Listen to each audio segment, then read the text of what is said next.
என்டிஏட்ட எங்களுக்கு சிபிஐ விசாரணைன்னு கேட்டி அவன் லட்டு மாதிரி உங்கள்கிட்ட பேசி கூட்டணி வச்சுக்கலாமான்னாங்க. வச்சுக்கலாங்க சொன்னா ஜனங்க ஏற்றுக்குவாங்களா? ஏற்றுக்குவாங்க. கருணாநிதி கூட எங்களோட கூட்டணி வச்சுக்கிட்டாரு. சிபிஐ விசாரணை வந்துச்சு. ஸ்ட்ராட்டஜிஸ்ட் டேப் தூக்கிட்டு வந்தாப்புல 39% போயிட்டு வந்தாரு. இப்படிலாம் உருட்டினோன்னா விட்டுப்பா பிஜேபிலாம் வேணாம் நம்ம பார்த்துக்கலாம் தனியா அப்படின்னு. விஜய் லேட்டாக வந்தது பொறுப்பற்ற தன்மை. அதை இப்படியும் மாற்றலாம். விஜய் கூட்டத்தில் இவ்வளோ போக முடியாது தெரிஞ்சும் போனார். இவருக்கு மேலே குற்றம் இருக்குது. ஆனால் நீங்கள் என்ன டக்கர் அடித்தாலும் கவர்மெண்ட்டையோ போலீஸையோ குற்றவாளி ஆக முடியாது. அவங்க கடமையை செய்ய தவறிட்டாங்க. பொறுப்பற்ற தன்மை தான் கொண்டு போகணும். சார்ஜ் ஷீட் ஃபைல் பண்ணுறதை ஒன்றை வச்சுக்கிட்டே ஒருத்தர் குற்றவாளின்னு பண்ண முடியாது. இதுதான் நிறமை. உட்காந்துட்டு எழுதிக்கிட்டு இப்படி பண்ணிட்டு போனார். கடுப்பு சட்டை போட்டு போனார். வெள்ளை சட்டை போட்டுக்கிறாரு. ப்ரௌன் கலர் சட்டை டீகோடு பண்ணுறது கண்டதாக பண்ணுறது.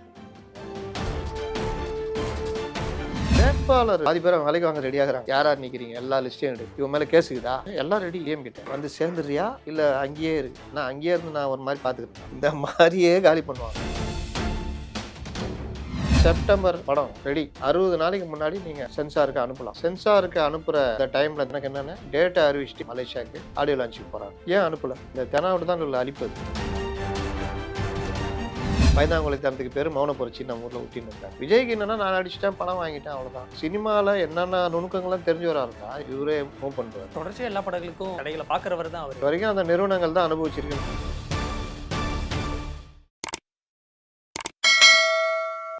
வணக்கம். வணக்கம். சிபிஎஃப்சி ஒரு பக்கம், சிபிஐ ஒரு பக்கம். சிபிஎஃப்சியில் முதல் தடவை அந்த ஜட்ஜ்மெண்ட் எல்லாம் வந்ததுக்கு அப்புறமாக அதுக்கப்புறம் நெக்ஸ்ட் ஹியரிங் இருக்கும் அப்படின்னு எதிர்பார்க்கப்பட்டது. அது ஹியரிங் ஒரு நாள் ப்ரீபோண்ட் ஆயிடுச்சு. 20ஆம் தேதியே நடக்க போகுது அப்படின்னு சொன்னாங்க. அப்புறம் நம்ம லைவ் நியூஸ் ஏதாவது இருக்கான்னு தேடி பார்க்கும்போது அந்தளவுக்கு பெருசாக எதுவுமே கிடைக்கல. உண்மையிலே அது ப்ரீபோண்ட் ஆகி இன்றைக்கி ஹியரிங் வந்திருக்குதா? இதுவும் அதில் டெவலப்மெண்ட்ஸ் இருக்கா? ஆமாம், இன்றைக்கி ஹியரிங் நீதிபதி கேள்வி கேட்டு தணிக்கை வாரியமாக பதில் சொல்லியிருக்குது. இன்றைக்கும் இவர்கள் அதே மாதிரி பிடிவாதத்தோடு தான் அந்த பிரச்சனையை அணுகிறாங்க. அவங்க யார் புகார் கொடுத்தா சொல்லுங்கள் அப்படி இப்படின்றது. தணிக்கை வாரியம் நாங்கள் தணிக்கை வாரியம் இந்த இது ரிவைஸ் கமிட்டி போகிறதுக்கு நாங்கள் இது பண்ணுறோம். அதுக்குள்ளே இவங்க கோர்ட்டுக்கு வந்துட்டாங்க அப்படின்ற மாதிரி அவங்க சொல்லியிருக்காங்க. ரிவைஸ் கமிட்டி எவ்வளோ நாள் ஆகும்னு நீதிபதி கேட்டிருக்காரு. அது 20 நாள் வரைக்கும் எங்களுக்கு ஆகுன்ற மாதிரி சொல்லியிருக்காங்க. இந்த வழக்கு இன்றைக்கி விசாரணை போயிருக்கு. அதனால் இவர்கள் திரும்ப இந்த பிரச்சனையை மேலும் மேலும் சிக்கலாக்குற வேலையை தான் பண்ணிக்கிட்டு இருக்கிறாங்க அப்படின்றதான் பார்க்கணும். ஏன்னா நீங்கள் தணிக்கை வாரியத்துக்கு ஒரு படத்தை அனுப்புகிறீங்கன்னா 60 நாளைக்கு முன்னே அனுப்பிச்சிருக்கலாம். அதை பண்ணல. அரசியல் ரீதியாக பிரச்சனை பண்ணுவாங்க தான் செய்வாங்க. அப்போ நீங்கள் அதை எதிர்கொள்கிற அளவுக்கு நீங்கள் பிரச்சனையை கொண்டு போயிருக்கணும். அதுவும் பண்ணல. தட்கலில் போட்டாங்க. தட்கலில் போட்டு ரிவைஸ் கமிட்டி அதெல்லாம் போட்டு பண்ணதில் இப்போ பராசக்திக்கு அதே மாதிரி பண்ணாங்க. அவங்க ரிவைஸ் கமிட்டி ஏற்றுக்கிட்டு என்ன இது பண்ணால் மாற்றங்கள் என்னவோ அதை பண்ணிட்டு போயிட்டாங்க. இவங்க ரிவைஸ் கமிட்டி போட போகிறேன்னு சொல்லி அது கொண்டு வரும்போது கோர்ட்டுக்கு போயிட்டாங்க. அதை முறைப்படி தணிக்கை வாரியத்திலே அணுகி இருந்தால் பிரச்சனை ஓஞ்சிருக்கும். அப்போ இந்த மாதிரி இதிலெல்லாம் எனக்கு என்னென்னு பண்ணிவிட்டு அரசியல் பண்ணுறாங்க அது பண்ணுறாங்க. ஆனால் அது இது வரைக்கும் விஜய் சொல்லலை. அது ஒரு இது பத்திரிகைகள் மற்றவங்க தான் சொல்லிட்டாங்க தவிர விஜய் சொல்லலை. சிபிஐ விசாரணை அந்த மாதிரி தான் மற்றவர்கள் சொல்கிறார தவிர விஜயோ கட்சிக்காரங்கள சொன்னாங்களா? நீங்கள் எவ்வளோ தான் பண்ணுறீங்களோ பண்ணுங்கள், நான் மீதி அதை கடந்து போகிறேன், ஃபேஸ் பண்ணுறேன் அப்படின்னு அவர் இருக்கிறாரா? அதெல்லாம் சும்மா பயந்தாங்குளத்தனத்துக்கு பேர் மௌன புரட்சி நம்ம ஊரில் ஊட்டின்னு இருக்காங்க. இப்போ மேலும் இவங்க தான் சிக்கலை ஏற்படுத்துறாங்கன்னா அப்போ இவங்க என்ன பண்ணியிருக்கணும்னு நீங்கள் சொல்லுவீங்க? ரிவ்யூ கமிட்டி போகுதுன்னா அது 20 நாள் 22 நாள் டைம் எடுத்துக்கும் அப்படிங்கிறாங்க. சரி ஓகேன்னு சொல்லி 20-22 நாளுக்கு அப்புறம் படத்தை ரிலீஸ் பண்ணியிருக்கணும்னு சொல்ல வரீங்களா? கோர்ட்டுக்கு அவசரப்பட்டு போகாமல். அப்படி உங்களுக்கு வரத்துக்கு வாய்ப்பு இல்லை. ரிவ்யூ கமிட்டி போகுதுன்னா அங்கே பேசி அந்த 20 நாள் 22 நாளை குறைச்சி எவ்வளோ இது பண்ணணுமோ. அப்போ எல்லா இடத்துலையும் காரியம் முக்கியமாக வீரியம் முக்கியமான காரியம் தான் முக்கியம்வாங்க. இந்த மாதிரி பலருக்கு பல அனுபவம் கிடச்சிருக்குது. நீங்கள் சொன்ன 2வது ரகத்துக்கு நான் முதல்ல சொல்லிடுறேன். ரிவைஸ் கமிட்டி போடுறாங்கன்னா நீங்கள் அந்த கமிட்டி தலைவர்கிட்ட மற்றட்ட பேசி இல்லை மினிஸ்டர் வரைக்கும் உங்களுக்கு நீங்கள் விஜய் நினச்சா பேசலாம். விஜய்க்கு என்னென்னா நான் அடிச்சிட்டேன் பணம் வாங்கிட்டேன் அவ்வளோதான். அது தாண்டி எதுவும் தெரியாது. இல்லாட்டி இவர் சினிமாவில் என்னென்ன நுணுக்கங்கள்லாம் தெரிஞ்சவராக இருந்தால் இவர் எங்கெங்கே போகணுமோ இவரே மூவ் பண்ணுவார். தொடர்ச்சியாக எல்லா படங்களுக்கும் தடைகளை பார்க்குறவர் தான் அவருக்கு இது கூடவா தெரியாமல்? அவர் பார்க்கல, அதான் பிரச்சனை. இது வரைக்கும் அந்த நிறுவனங்கள் தான் அனுபவிச்சிருக்கின்றது தான். இல்லை அது அவருக்கு தெரியாமலா சொல்கிறாரு. என்னோட கடைசி படம்னு நான் சொல்லிட்டேன், பெரும்பாலும் என் படத்துக்கு பிரச்சனை வரும். இருந்தும் ப்ரொடியூசர் இந்த மாதிரி எனக்காக முன் வந்து எப்போ சொன்னார்? இந்த ஆடியோ லான்ச்சில் சொன்னார். அப்போது இவர்கள் என்ன பண்ணியிருக்கணும்னா சென்சாருக்கு அனுப்புகிற அந்த டைமில் இந்த பிரச்சனை ஓடி டைமில் எனக்கு என்னென்ன டேட்டை அறிவிச்சுட்டு இவங்க மலேசியாவுக்கு ஆடியோ லான்ச்சுக்கு போகிறாங்க. அப்போ படம் சென்சாரில் தான் இருக்குது. நீங்கள் முடிந்தால் எல்முருகன் வரைக்கும் கூட நீங்கள் பேசணும், மத்திய அமைச்சர் வரைக்கும் கூட. அது தனி. என்றைக்குமே அரசியலில் இது தனி. திமுக பார்த்து கற்றுக்கணும். 1000 பிரச்சனைகள் இருக்கும். தனியாக வேறு ரூட் எடுத்து மூவ் பண்ணிகிட்டு இருப்பாங்க. இங்கே வெளியே தெரியவே தெரியாது. இதுதான் பிரச்சனை. அரசியலுக்கு வந்துட்டீங்கன்னா எல்லா நுணுக்கமும் தெரியணும். படம் டிக்கெட் விற்கிறவனெல்லாம் கூப்பிட்டு பொதுச் செயலர் ஆக்கி வச்சுட்டு, ஆ கொஞ்ச நாள் மட்டுமே இருந்துட்டு ஆள்லாம் கூப்பிட்டு ஸ்ட்ராட்டஜிஸ்ட்னு வச்சுக்கிட்டு, இருக்கிற தலைவரை காமெடி பீஸ் ஆக்குன ஒரு ஆளை ஸ்ட்ராட்டஜிஸ்ட்னு கூப்பிட்டு வச்சுக்கிட்டு, இப்படிலாம் உருட்டி இருந்தா இதுதான் நிலைமை. இதில் இவங்க பண்ணாம விட்டது என்ன? படம் எப்போ முடிச்சாரு? மே மாசங்க. ஞாபகம் இல்லையா? இப்போ வருவாரா? முடிஞ்சோடனே ஜூன்ல பார், என் தலைவன் எப்படி வரான் பார், என் தலைவன் நடையப்பார் உடையப்பார்ன்னு சொன்னாங்க. தலைவன் வரவே இல்லைன்னு வச்சிங்க, அது வேற. ஜூன்ல முடிச்சிட்டீங்க. போஸ்ட் ப்ரொடக்ஷன் ஒர்க்குன்னு ஒன்று இருக்குது. இவர் பார்ட் இவர் முடிச்சுட்டு வந்தோடனே மற்ற இதை வச்சுட்டு மற்ற இது இந்த இதை சேர்க்குற வேலை, அந்த வேலை, இந்த வேலைலாம் முடித்து செப்டம்பரில் படம் ரெடி. அக்டோபர் விட்டுருங்க, நீங்கள் என்ன வேணால் பண்ணீங்க. நவம்பர், டிசம்பர் 60 நாளைக்கு முன்னாடி நீங்கள் சென்சாருக்கு அனுப்பலாம். அப்போ ஏன் அனுப்பலை? அப்போ அவர் இது பேசுனானா அப்போ அவருக்கு தெரியுதுல்ல. அப்போ ஏப்பா சிக்கல் உருவாக்குவாங்க, நம்ம வேறு பாயாசம்ட்டோம் பாசிசம்ட்டோம், அதனால் முறைப்படி அனுப்பிச்சிரு. 60 நாளுக்கு முன்னாடி அனுப்பு. என்ன ரிவைஸ் கமிட்டி போட்டாலும் 20 நாள் அதிகபட்சம்னா கூட நமக்கு ஒன்றும் பாதிப்பு இல்லை. கோர்ட்டுக்கே போனால் கூட நம்ம ஜனவரி 9ன்றது பிரச்சனை வராது. எல்லாமே முடிவு பண்ண தானே. அப்போ நீங்கள் அந்த வேலையை பண்ணோம்ல. தெனாவட்டுன்னா தெரியுதா? இந்த தெனாவட்டு தான் உள்ள அழிப்பது. இன்றைக்கி நடைமுறை என்ன? நீங்கள் தனியாக நின்னா வரவே முடியாது, ஆட்சி பிடிக்கவே முடியாது. உங்கள்கிட்ட செட்டப்பே கிடையாது, 234 பேரே கிடையாது. அப்படி இருந்தாலும் எல்லாமே கால் டிக்கெட்டு அரை டிக்கெட்டு. அப்போ என்ன பண்ணணும்? இதை பண்ணணும் அப்படின்னா கிடையாது. இப்போவே பார்த்தா 40% நாங்கள் வந்துட்டோம்.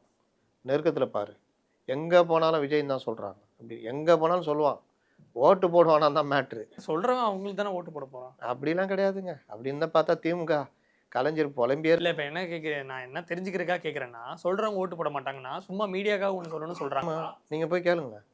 அது எப்படி சார் சொல்லுவாங்க? ஆமாங்க, நீங்கள் ஏடிஎம்கே காங்கிரஸ் பவராக இருந்தாங்க, அதுலேருந்து டிஎம்சி பிரிஞ்சு வந்து டிஎம்கே கூட கூட்டணி வச்சாங்க.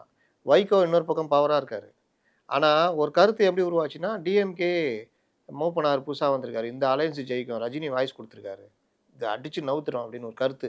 அந்த கருத்து ஒவ்வொரு தேர்தலுக்கும் உருவாகும். ஸ்டாலின் வராரு, விட்டியல் தரப்போகிறாரு, நாளைக்கு பார்த்தீங்கன்னா வீட்டை விட்டு யாரும் வேலைக்கே போக தேவையில்ல, அப்படியே ஜன்னலுக்காக கை நீட்டிங்கன்னா ஒரு பாக்கெட்டு சாப்பாடு அப்படியே உள்ளே வரும். என்ன வேணாலும் வெளியில் கையை நீட்டி எடுத்துக்கலாம். அந்த அந்த லேர்ஜிக்கு சொன்னாங்களா இல்லையா? நீங்கள் அப்போ இங்கே தானே இருக்கிறீங்க, தமிழ்நாடு தானே இருக்கிறீங்க. எப்படி சொன்னாங்க? எதாவது நடந்ததா? அப்போது என்ன ஆச்சுன்னா, இது சனியம் பிடிச்சிது, ஒழிஞ்சு போட்டோம் இதான் அப்படின்னு எல்லாம் ஓட்டு போட்டாங்களா? அப்போ ஒரு கருத்து உருவாச்சு தெரியுமா? அந்த கருத்தை தான் நான் சொல்கிறேன். இப்போ எப்படி உருவாகும்னா, இது பெரிய சிக்கலையா, ஆன்டி இன்கம்பன்சி பட்டாத பாடு பார்த்துட்டாங்க, இது வேலைக்கு ஆகாது. இவர் எல்லாம் வேட்பாளர் இல்லையாப்பா, எங்கேப்பா வேட்பாளர்? இதில் பாதி பேர் அவங்க வேலைக்கு வாங்க ரெடியாகிறாங்க. தம்பி எவ்வளோ செலவு பண்ண? வீட்டை விற்று 1.5 கோடிங்க.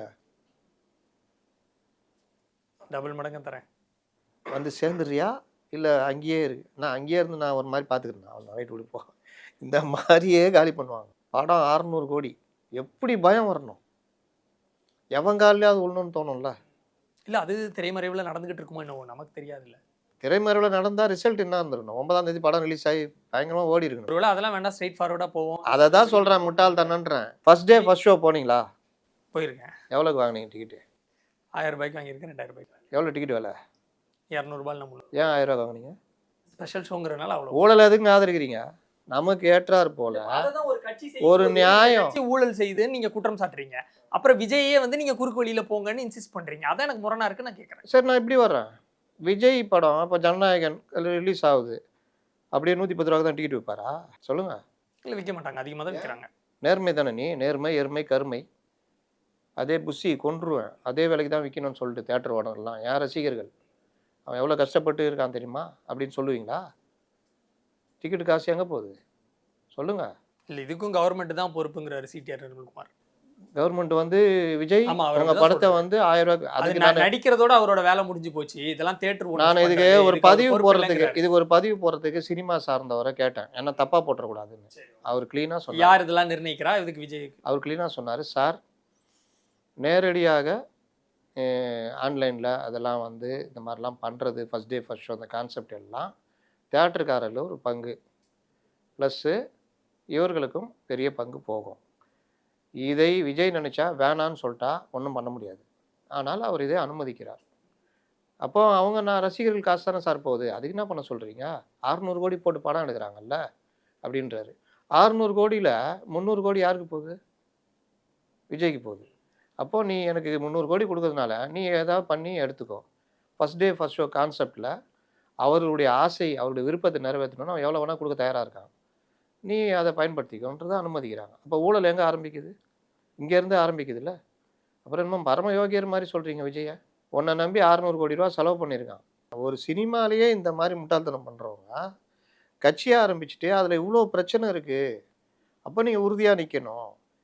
உறுதியா நிக்கணும்னா அரசியல்ல ஸ்ட்ராங் ஆகணும். அரசியல்ல ஸ்ட்ராங்கா இருக்கணும். டிஎம்கே ஏன் இவ்ளோ ஸ்ட்ராங்கா இருக்குது? நீ கவர்னர வச்சு செஞ்சு விட்டு அனுப்புறாங்களா? இன்னைக்கு நைட்டு ஃபுல்லா எல்லா மீடியாவும் கூப்பிட்டு கவர்னர பத்தி மட்டுமே பேசணும். ஆளுநரின் அட்ராசிட்டி அப்படின்னு போடு. நீ என்ன போட போற? ஆளுநர் அராஜகம்னு போடுறேன் போடு. நீயே நான் இப்படி போட போறேன். இந்தா சப்ஜெக்ட். இந்த பாரு இப்படி, இந்தா அப்படி. இந்த பாரு ஆர் வெங்கட்ராமனே சொல்லிக்கிறாரு. ஆளுநர் தேவையில்லைன்னு. இத எடுத்து பேசு. இப்படிலாம் உருட்டுறது. ஏன்? அரசியல்.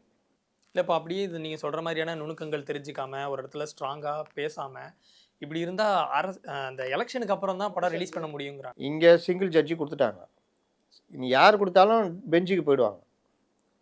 ஒருவேள விஜய்க்கு எதிரா அன்னைக்கு தீர்ப்பு வந்திருந்தா, விஜய் பெஞ்சுக்கு போயிருப்பாரு. விஜய் தரப்பு. இது எதுவுமே பண்ணாம, ரிவைஸ் கமிட்டி பராசக்தி என்ன பண்ணாங்க? சார் ரிவைஸ் கமிட்டி போடுறீங்களா? போடுங்க கொஞ்சம். ஏன் அவங்களுக்கு மட்டும் 20 நாள் ஆகல சொல்லுங்க. பராசக்திக்கும் இதே பிரச்சனை. இத்தனையும் மத்திய அரசுக்கு எதிரா இந்தி, மொழி அது இதுன்னு உருட்டுனாங்கல்ல. அப்போ அந்த படம் தானே உண்மையிலேயே இது பண்ணோம். இந்த படத்தை பாருங்களேன். அடச்சே இந்த சனின்களா அவ்வளோ பண்ணீங்கன்னு இருக்கும். கேசரி இந்த கேசரியாடா இவ்வளோ கிண்டி வச்சுக்கிறான் இதுக்கு போயாடா அப்படின்வாங்க. அப்போ இங்க இந்தி மொழி எதிர்ப்பு மொழி போர்ன்றாங்க. இந்த படத்துக்கு பிரச்சனை வந்துச்சு.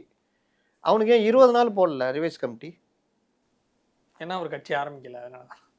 ஏங்க படம் ரெட் ஜெயண்ட் ரிலீஸுங்க. அதுவும் சென்டிமெண்ட்டாக இன்பநிதி ஃபஸ்ட் டைம் தரமே இருக்கிறாரு. என்ன பேசுகிறீங்க? இப்போ லாபம் யாருக்கு போகும்? ரெட் ஜெயண்ட்டுக்கு தானே. இந்த படமே என்ன அப்படியே சிவகார்த்திகேயன் தான் அப்படியே கதை யோசனை எழுதி நடிச்சாரா? இந்த ஆக்சுவலாக அரசியல் படம் தேர்தலுக்காகன்னா இந்த படம் தான் உண்மையிலேயே. எம்ஜிஆர் எல்லாம் போட்டு அடிக்கிறாங்க பாருங்கள். தப்பான கான்செப்ட் அது. அப்போ இந்த படத்துக்கு மட்டும் உடனே ரிவைஸ் கமிட்டி உடனே இது உடனே ரிலீஸ் வந்துச்சுல்ல. ஏன் இதுக்கு வரல? உனக்கு வேலை செய்ய தெரியல எப்படின்னு. இவரு நான் தான் சொல்கிறேன். இவர் 5 பைசாவுக்கு பிரயோஜனம் இல்லாத ஆள். நடினா வந்து கையாட்டுற ஆட்டு. ரைட் ஆட்டேன். நல்லா ஆட்டிங்க சார். இப்போ உட்காந்துங்க சார். உட்காந்துக்கோங்க. அடுத்து சார் இப்படி ஆட்டணும் சார். இப்படி ஆட்டணும். ரைட்டு. உட்காந்துக்கோங்க. அவ்வளோதான்.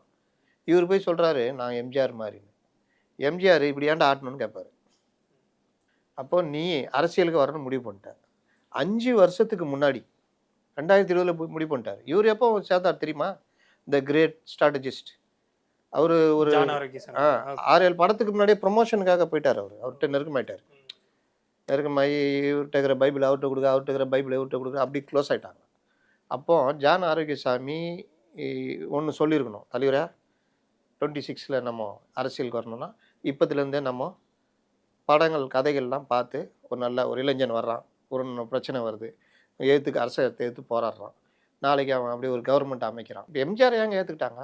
நான் நாளை போட போகிற சட்டம் பொதுவில் நன்மை விளைந்திடும் திட்டம் அப்படின்னு பாடினாரு. இந்த மாதிரி நிறைய வரும். திமுகல இருந்து வெளியே வந்ததுக்கப்புறம் நான் ஒரு கை பார்க்கிறேன், நேரம் வரும் கேட்கிறேன், பூனை எல்ல புலிதான் என்று போக போக காட்டுகிறேன். எவ்வளோ அது டிஎம்கில் இருக்கும்போதே பாடினது. ஆனால் வந்தா பிறகு நல்லா பொருந்துச்சு. ஒன்றுமே கிடையாது. லாஸ்ட்டு படத்துக்கு முந்தின படத்தில் போதை மருந்து விற்கிற 6000 கோடி ரூபா போதை மருந்தை இவர் கொண்டு போய் விற்றுட்டு வருவார். வந்துட்டு அந்த ஜாலிலேயே சரக்கு அடிச்சுட்டு சிகரெட்டு பாசிட்டு நான் ரெடியாக வரவா வா எப்படி வரேன்னு தானே மேட்ரு. இப்போ இன்னொரு பக்கம் சிபிஐ 2 நாட்கள் விசாரணைக்கு ஒத்துழைச்சி விஜய் போய் வந்து விசாரணையில் கேட்கிற கேள்விக்கு பதில் சொல்லிட்டு வந்திருக்கிறாரு. 5 மணி நேரம் 6 மணி நேரம்னு செய்திகள் வந்த வண்ணம் இருக்கிறன. கூடுதலாக வந்து நேற்று இணையம் முழுக்க ஒரு பேசுபொருளானது என்னன்னா, குற்றப்பத்திரிகையில் விஜயனுடைய பெயர் இடம்பெற்று விட்டது அப்படின்னு. நிறைய தாவேக்காவுக்கு ஆதரவாக எழுதக்கூடிய நபர்கள் கூட சிபிஐக்கு போனால் நியாயம் கிடைக்கும்னு நினச்சோமே, நமக்கு வேற மாதிரியான தீர்ப்பு வந்துருமோ, இது வேற மாதிரி போயிடுமோ அப்படின்னு எழுதுறதை நம்மளால பார்க்க முடியுது. உண்மையிலேயே குற்றப்பத்திரிகையில் விஜய் அவர்களுடைய பெயர் இடம்பெற்று இருக்கிறதா? இது தொடர்பாக நீங்க என்ன நினைக்கிறீங்க? ப்ளஸ் குற்றப்பத்திரிகையில் விஜயின் பெயர் இடம்பெற்றுட்டாலே வந்து அவர் குற்றவாளின்னு இடம்பெற்றிருக்கு அப்படின்னு அர்த்தம் இல்லை. அவருடைய பேர் எங்கே வேணாலும் வேற ஏதாவது விஷயத்தை கோட் பண்ணுறது கூட எழுதலாம். ஸோ இது செய்தி நீங்கள் பார்த்தீங்களா? எப்படி இது சொல்கிறாங்கல்ல, இவங்க யாருக்குமே இந்த சிபிஐ நடைமுறை, சிபிஐன்னு இல்லை, பொதுவாக விசாரணை நடைமுறையே தெரியல. விசாரணை நடக்கிறப்போ குற்றப்பத்திரிகை எங்கே ரெடி பண்ணுவாங்க? சிபிஐ கிட்ட கொடுத்து விசாரணை நடந்துகிட்டு இருக்குது. இன்னும் செந்தில் பாலாஜியை கூப்பிடல, ஜான் ஆரோக்கியசாமியை கூப்பிடல, இன்னும் யார் யாரை கூப்பிடணுமோ அவங்களாம் கூப்பிடல. இது எல்லாமே விசாரணை நடக்கும். நடந்து எல்லாம் இது பண்ணி அதோடைய ஒரு கன்க்ளூஷனாக தான் குற்றப்பத்திரிகை ரெடி பண்ணுவாங்க. அதில் விக்டிம் யார், யார் மேலே குற்றச்சாட்டு எல்லாம் பண்ணுவாங்க. அதற்கு பிறகு தான் இந்த விஷயங்கள் சார்ஜ் ஷீட் ஃபைல் பண்ணுவாங்க. சார்ஜ் ஷீட் ஃபைல் பண்ணுறதுல தான் யார் பேர் வருதுன்னு. சார்ஜ் ஷீட் ஃபைல் பண்ணுறதை ஒன்றை வச்சுக்கிட்டே ஒருத்தர் குற்றவாளின்னு பண்ண முடியாது. இதுதான் நிறமை. இதில் வந்து இவனு உக்காந்துட்டு எழுதிக்கிட்டு அது பண்ணிட்டீரா, இது பண்ணிட்டாரா, அது இது ஆகிடுச்சா, இது ஆகிடுச்சா, இப்படி பண்ணிட்டு போனார், கருப்பு சட்டை போட்டு போனார், வெள்ளை சட்டை போட்டுக்கிறாரு, ப்ரௌன் கலர் சட்டை, ஜட்டி போன தடவை வேறு ஜட்டி போட்டுருந்தார், இந்த தடவை வந்து ஃபுல்லாக போடுற ஜட்டி போட்டுக்கிறாரு. டீகோடு பண்ணுறது கண்டதாக பண்ணுறது. விசாரணை போகுது. இன்னொன்று சொல்கிறேன், நீங்கள் தான் போய் அவங்கள்ட்ட பேச்சுவார்த்தைலாம் நடத்துனீங்க. உங்களுடைய பாசிசத்தை மீறி அவங்கள்ட்ட போய் உதவி கேட்டீங்க. என்டிஏட்ட எங்களுக்கு சிபிஐ விசாரணைன்னு கேட்டீங்க. அவன் லட்டு மாதிரி வந்து உங்கள்கிட்ட பேசி கூட்டணி வச்சுக்கலாமான்னாங்க. வச்சுக்கலாங்க, ஆனால் நான்லாம் வந்து உங்களை இப்படிலாம் திட்டேன்னு சொன்னால் ஜனங்க ஏற்றுக்குவாங்களா அப்படின்னாங்க. அதெல்லாம் ஏற்றுக்குவாங்க, நம்ம ஜனங்க இன்னைக்கு இப்போ நாளைக்கு மறந்துடும். கருணாநிதி கூட எங்களோட கூட்டணி வச்சுக்கிட்டாரு, ஜெயலலிதா அம்மா கூட வச்சுக்கிட்டாங்க. யார் என்ன எதை கெட்டா போச்சு. அது சிபிஐ விசாரணை வந்துச்சு. இவர் ஒருத்தர் இதை தூக்கின்னு வந்தாப்புல, டேபை தூக்கின்னு வந்தாப்புல. தலைவரை இப்போ தான் தலைவரை பார்க்குறேன், 39% போய்ட்டோம் தலைவரை, தேர்தல் நேரத்தில் 45 வந்துடும் தலைவரை. அப்படியா? ஆமாம். அவர் யார்? ஸ்ட்ராட்டஜிஸ்ட். நீங்கள் கடவுளால் ஆசீர்வதிக்கப்பட்டவர், பிரபஞ்சத்தின் மகன், நீங்கள் முதல்வராவதை யாரும் தடுக்கவே முடியாது அப்படின்றீங்க. ஆமாம், எனக்கு தெரியும் நல்லா. ஏன் அப்போ நான் பிரதமர் ஆக வேண்டியதுதானே, பிரபஞ்சத்தின் மகன் தானே. இப்படிலாம் உருட்டினோன்னா விட்டுருப்பா, பிஜேபிலாம் வேணாம், நம்ம பார்த்துக்கலாம் தனியாக அப்படின்னு. இவங்க நோக்கம் என்ன? ஒருத்தருக்கு தனியாக நின்று ஒன்றும் இல்லாமல் போயிட்டாருன்னா அவர் நடுக்கி போயிடுவார். அப்போ அந்த திரட்டப்பட்ட இளைஞருக்கான்ல, அது நம்ம தலைமை போயிடலாம், நம்ம ஈஸியாக கிடைக்குதுல்ல. யார் நம்ம தலைமைக்கு போயிடலான்னு யோசிக்கிறா? ஆதவ அர்ஜுன் ஈஸி இல்லை. விஜய் ஏற்றுக்கிட்டவங்க அவர் எப்படி ஏற்றுப்பாங்க? அட 100 பேரில் 50 பேர் ஏற்றுக்கோ, 50 பேர் வச்சு கட்சி நடத்துவான்ல. நீங்கள் டிஎம்கேக்கு எதிராக இருப்பான், ஏடிஎம்கே எதிராக இருப்பான், பிஜேபிக்கு எதிராக இருப்பான். அப்போ காலகட்டத்தில் அது அப்படியே தான் ஆகும்ல. மாவட்டம் ஃபுல்லாக அப்படியே கிளையை பரப்பி அப்படி போகலாம்ல. அட ஒரு 10 சீட்டு 15 சீட்டு சொல்லுங்களேன், யாரு கூட கூட்டணி வைக்கலாம், தான் பண்ணலாம்ல. அவர் அப்படியே யோசிக்கிறாரு. ஜானுக்கு இதை வச்சு புஷியோடு சேர்ந்து ஏதாவது தேர்த்திக்கலான்னு புஷி ஒரு பெரிய கணக்கை போட்டு வச்சுக்கிறாரு. 234 தொகுதி தனியாக நிற்கிறோம், ஒரு தொகுதிக்கு இப்படின்னா எங்கேயோ போடுமே. இதில் விஜயை தனியாக நிற்க வச்சா ஒன்றை நான் பார்த்துக்கிறேன்றதுக்கு டிஎம்கே எவ்வளோ ட்ரை பண்ணும். ஏன்னா விஜய் தனியாக நின்னா பிளாஸ்ட்டு, விஜய் என்டிஏ கூட போனால் பிளாஸ்ட்டு வேணுமானா எப்பா பிளாஸ்டே போதுண்டா. அப்போ எப்பா ஏய் வா பார்த்துக்கலாம், என்ன பண்ணாலும் தனியாகவே நிற்கிறீங்க, உனக்கு என்ன வேணும் எல்லாம் பண்ணித்தரோம் அப்படின்னு. இன்னொரு பக்கம் வேட்டா தனியாக நிற்கிறியா, யார் யார் நிற்கிறீங்க எல்லா லிஸ்ட்டையும் எடு, இவன் மேலே கேஸுக்குதா, இவன் மேலே அதுக்குதா, இது எல்லாம் இன்னும் எல்லாம் ரெடி. டிஎம் கிட்ட மாவட்ட செயலாளர்லேருந்து எவன் வேட்பாளர்னா எல்லாருடைய லிஸ்ட்டை ரெடி. ப்ரில்லியண்ட். அவங்க அந்த ப்ரில்லியண்ட்டை எதிர்க்கணும்னா இந்த சைடு ஏற்கனவே இருக்கிற ப்ரில்லியண்ட்டுக்கிட்ட நீ கை கோர்க்கணும். நான் எதுவுமே இல்லை இப்படி தான்னா விஜயை நன்றாக ஏமாற்றி தலையை கழுவி மொட்டை அடிச்சுட்டு போயினே இருப்பாங்க. அதுதான் நடக்க போகுது. இப்போது சிபிஐ விசாரணை முடிவில் வந்து அது எந்த மாதிரியான எதிரொலியை ஏற்படுத்தும்? காவல்துறை மேலே தான் தவறுங்கிற மாதிரி வருமா, இல்லை விஜய் தரப்பு மேலே தவறுங்கிறது வருமாங்கிற இப்போவே யூகங்கள் வருது. அப்படி யூகிச்சு நம்ம முன்னாடியே சொல்லிட முடியுமா, இல்லை எதுவாக இருந்தாலும் நம்ம? அதெல்லாம் முடியாதுங்க, அதெல்லாம் முடியாது. நீங்கள் விஜய் லேட்டாக வந்தது பொறுப்பற்ற தன்மை, அதை வந்து இப்படியும் மாற்றலாம். விஜய் வேணுன்னு இது பண்ணி இந்த கூட்டத்தில் இவ்வளோ போக முடியாது தெரிஞ்சும் போனார், இவருக்கு மேலே குற்றம் இருக்குது தெரிஞ்சே பண்ணாருன்னு அவரை குற்றவாளியாகவும் ஆக்கலாம். ஆனால் நீங்கள் என்ன டக்கர் அடித்தாலும் கவர்மெண்ட்டையோ போலீஸையோ குற்றவாளி ஆக்க முடியாது. அவங்க கடமையை செய்ய தவறிட்டாங்க, பொறுப்பற்ற தன்மை தான் கொண்டு போக முடியும். அதுக்கு ஏதாவது சஸ்பென்ஷனு வேறு ஏதாவது தான் கொண்டு போக முடியும். ஆனால் இங்கே காரணமானவன் தூக்கி இவங்களை சார்ஜே பண்ண முடியும். இவங்க குற்றவாளின்னு அந்த செக்ஷனில் போட்டு இவங்க மேலே தண்டனையை வாங்கி கொடுக்க முடியும். அது இந்த மாதிரி கூட நடக்கணுன்றத பதிய வச்சு அமைச்சிருப்பாங்க. இன்னொரு பக்கம் இதெல்லாம் ஒன்றுமே இல்லை, விஜய் வந்ததும் தவறு, இந்த மாதிரி இதுவும் தவறு, இந்த பொறுப்பற்ற தன்மைன்னு சொல்லிட்டு வேறு ஏதாவது சொல்லியும் வழக்கு முடிக்கப்படலாம். இது வேணாலும் நடக்கலாம். அதனால் இது இன்னொன்று சார்ஜ் ஷீட்டு இந்த விசாரணை இதெல்லாம் ஓடுங்க நாள். என்னமோ நான் இன்னைக்கு ஒருத்தர் கேட்டார், எங்க நாளைக்கு விஜய் குத்திக்கு உள்ளே வைக்க போகிறாங்களாமே அப்படின்னு. சினிமாவா இது? அது மட்டுமாங்க, தாவேக்காலாம் வந்து கட்சியை கலைக்க போகிறாங்கலாம் நிறைய பேர் பேசிட்டு. இப்படி கொலை பண்ணோன்னே சினிமாவில் பார்த்துட்டீங்களா, இப்படி கொலை பண்ணோன்னே கூட்டத்துக்கு கோண்டில் நிறுத்துவாங்க. மயிலாட் இவர் வந்து இந்த மாதிரி பண்ணியிருக்கார், இவர் சாட்சி இருக்கார், உடனே இவருக்கு நான் ஆயுள் தண்டனை விதிக்கிறேன், சினிமாவில் பார்த்துருக்கீங்களா? உடனே உடனே உடனே ரிஷி அந்த பின்னா மாதிரி இதுலயும் நடக்கும்னு நினைக்கிறாங்க. நினைக்கிறாங்க. ஏன்னா இது எல்லாம் அந்த டீம் தானே. சினிமாவை பார்த்து பார்த்து வந்த டீம் தானே. அதனால எல்லாம் அப்படிதான் நினைக்குது. இல்லாட்டி விஜய் ஜெயிச்சிருவாரு 230 தூரம் ஜெயிப்பான்னு நினைப்பாங்களா? யதார்த்தம்ன்றது வேற இல்ல. அது புரிய மாட்டேங்குது உங்களுக்கு. நன்றி. தான் அரசியல்.